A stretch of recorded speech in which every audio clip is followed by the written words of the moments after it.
Perkenalkan, kami dari kelompok 5 dari strategi pencegahan kejahatan kelompok KAFI. Pada kali ini kami akan membahas narkoba berkaitan dengan definisi, penjelasan jenis-jenis, contoh kasus, serta pencegahannya. Ada saya Muhammad Kakadafi, Lundu Iren Paramita Manurung, Rahmat Maulana, Michelle Stefanindun, Rio Priyanka Alam Tasti, dan Yasmin Dewanti Roroding Tias. Baik, langsung saja kita masuk ke dalam materi. Drugs atau narkoba adalah zat-zat atau obat-obatan yang dapat merubah kesadaran, meredakan rasa nyeri, dan menyebabkan ketergantungan. Mereka dapat berasal dari tanaman, sintetis laboratorium, atau modifikasi semi-sintetis.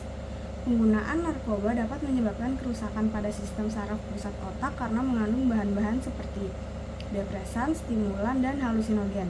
Depresan misalnya dapat mengurangi aktivitas saraf, menyebabkan pengguna merasa tertidur atau kehilangan kesadaran.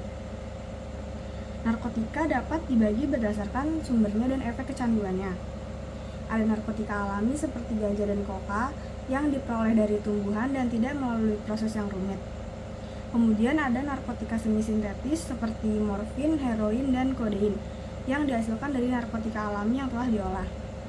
Terakhir ada narkotika sintetis seperti amfetamin dan dexamfetamin yang diproduksi melalui proses kimia yang kompleks dan sering digunakan dalam pengobatan dan penelitian. Penggunaan narkoba memiliki dampak negatif yang luas, tidak hanya pada kesehatan fisik tetapi juga pada kualitas hidup seseorang secara menyeluruh. Pengguna narkoba mungkin mengalami masalah di tempat kerja, sekolah, atau dalam lingkungan keluarga mereka. Selain itu, mereka sering menghadapi kesulitan keuangan karena kebutuhan akan narkoba yang mahal. Tidak jarang pengguna narkoba terlibat dalam aktivitas ilegal yang bisa membawa mereka berurusan dengan pihak kepolisian. Lebih tragis lagi, kecanduan narkoba bisa berujung pada kasus hukum yang serius dan bahkan kematian. Untuk menjauhi penggunaan narkoba, penting untuk memahami dampak negatifnya terhadap kesehatan dan kehidupan. Namun tidak hanya itu, juga penting untuk menggali potensi diri dan menggunakan waktu untuk aktivitas yang membangun, yang akan membantu perkembangan diri secara keseluruhan.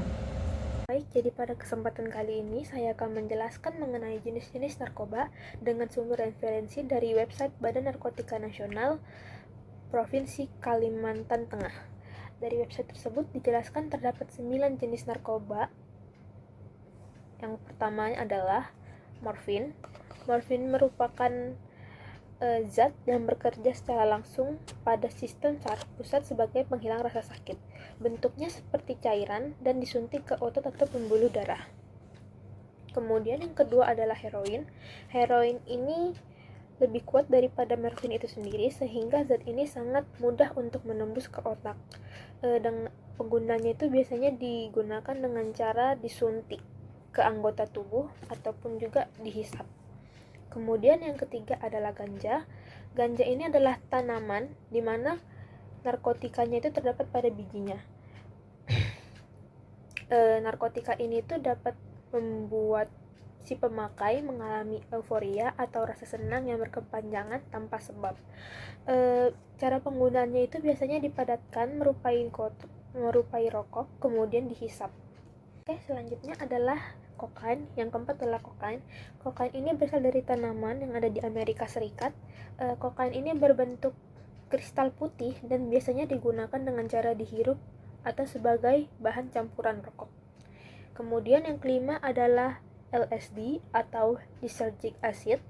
Lysergic acid ini adalah narkotika yang tergolong halusinogen. Biasanya berbentuk seperti kapsul atau pil yang kemudian diletakkan ke dalam lidah dan akan bereaksi setelah 30 menit kemudian. Selanjutnya yang keenam adalah opium. Opium ini berbentuk seperti bubuk yang dihasilkan oleh sebuah tanaman. Opium ini digunakan untuk menghilangkan rasa sakit. Cara penggunanya itu biasanya dihisap gitu. Dan selanjutnya yang ketujuh adalah kodein. Kodein itu merupakan obat dari resep dokter dan obat ini merupakan obat batuk dan biasanya digunakan untuk nyeri berat. Oke. Cara penggunaannya itu biasanya digunakan dengan cara dihisap gitu. Selanjutnya yang kedelapan adalah metadon. Metadon ini hampir mirip seperti heroin, dan metadon ini merupakan narkotika sintetis untuk mengobati pengguna narkoba. Selanjutnya yang terakhir adalah barbiturat. Barbiturat ini merupakan obat tidur yang cara kerjanya mempengaruhi sistem saraf dan dapat dilihat efeknya setelah 3 dan 6 jam kemudian. Baik, pada kali ini kami akan masuk ke penjelasan tentang pencegahan. Menurut Sutherland dan Cressy dalam Atma Sasmita 1983, ada dua metode yang dipakai untuk mengurangi frekuensi kejahatan, yaitu metode untuk mengurangi pengulangan dari kejahatan ditujukan pada pengurangan residivis dengan suatu pembinaan yang dilakukan secara konseptual. Kemudian yang kedua ada metode untuk mencegah, the first crime, yang dimana ditujukan untuk pencegahan kejahatan yang akan dilakukan oleh seseorang, yang dimana metode ini dikenal sebagai metode prevention. Nah, upaya penanggulangan kejahatan dapat dilakukan secara preventif dan represif, yang dimana penanggulangan kejahatan dengan upaya preventif dilakukan untuk mencegah terjadinya atau timbulnya kejahatan yang serupa di hari yang akan terjadi di hari lain, yang dimana merupakan kejahatan yang terulang. Kemudian untuk upaya represif sendiri, dalam artian ini merupakan perlakuan atau treatment, ya, dimana berbagai macam bentuk treatment terhadap pelaku kejahatan yang sesuai dengan akibat yang ditimbulkan. Tujuannya sebagai upaya pencegahan dan menyadarkan agar pelaku kejahatan tidak mengulangi perbuatannya di kemudian hari. Kemudian itu ada upaya penghukuman atau punishment, yang dimana menitik beratkan pada beratnya kesalahan yang dilakukan sehingga perlu diberikan penghukuman yang sesuai dengan hukum pidana. Di Indonesia sendiri sudah menerapkan sistem pemasyarakatan sehingga tidak lagi menggunakan sistem kepenjaraan yang penuh dengan penderitaan, sehingga pada tahap pemasyarakatan berfokus pada proses pembinaan dan perbaikan perilaku pelaku kejahatan. Baik, selanjutnya pada kasus ini yang dimana dikaitkan dengan narkoba, maka akan berkaitan dengan pencegahan penggunaan atau penyalahgunaan narkoba, yang dimana dapat dijelaskan dengan upaya preventif dan represif, yang dimana pencegahan atau preventif terkait penyalahgunaan narkoba ada beberapa hal yang dapat disebutkan, yang dimana dilansir dari bengkulu.bnn.go.id, yang dimana terdapat 5 poin, yang dimana salah satu poin utamanya adalah pendidikan.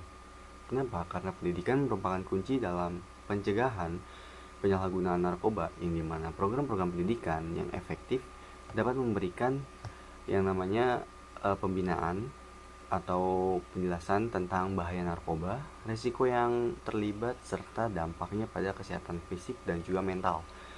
Pendidikan ini harus dimulai sejak dini, baik di sekolah maupun di rumah. Selanjutnya yaitu membangun resiliensi.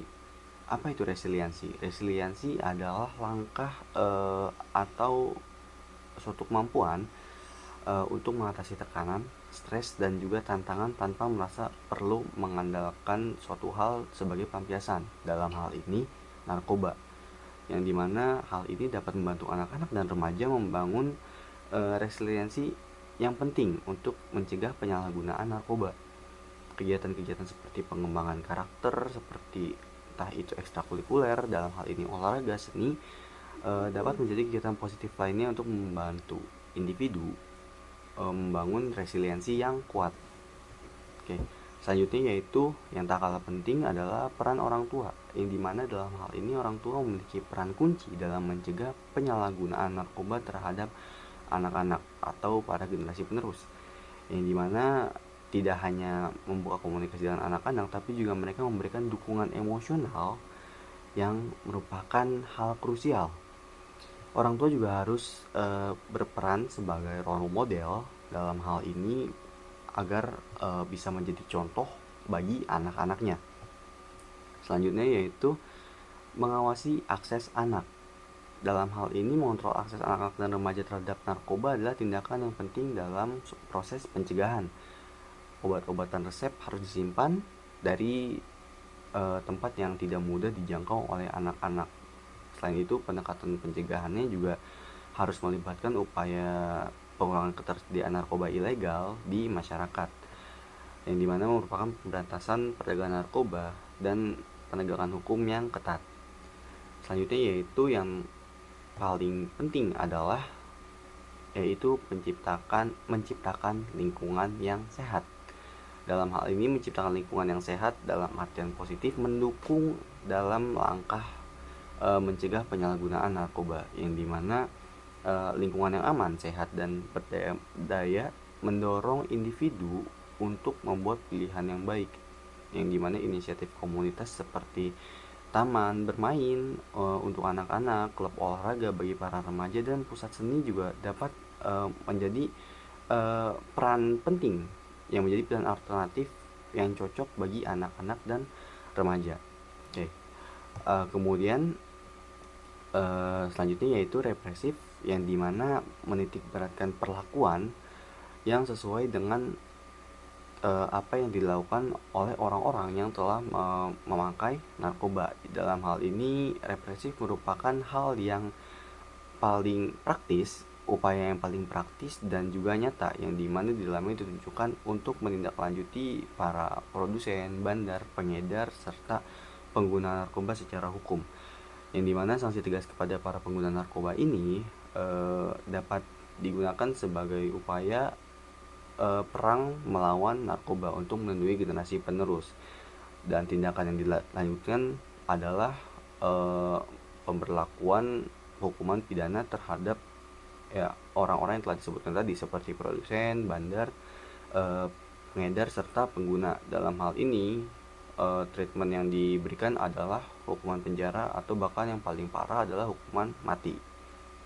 Baik, itu saja penjelasan yang dapat saya sampaikan. Semoga materi yang pada kesempatan kali ini disampaikan oleh kelompok 5 dapat dimengerti dengan baik. Kami kelompok 5 mohon undur diri, mohon maaf atas kurangnya. Terima kasih atas perhatiannya. Salam budi luhur.